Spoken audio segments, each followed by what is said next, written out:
ได้ไข่มาบ้างวะเมื่อกี้ได้ไม่กี่คนอุ้ยแบ่งมึงดิแบ่งเลยแบ่ง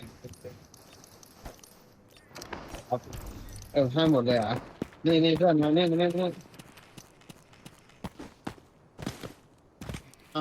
อาไปเพื่อนเพื่อนไม่เอาเหรอ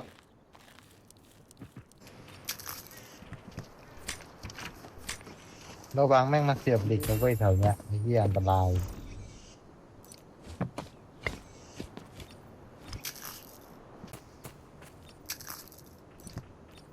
ก็ได้แหละ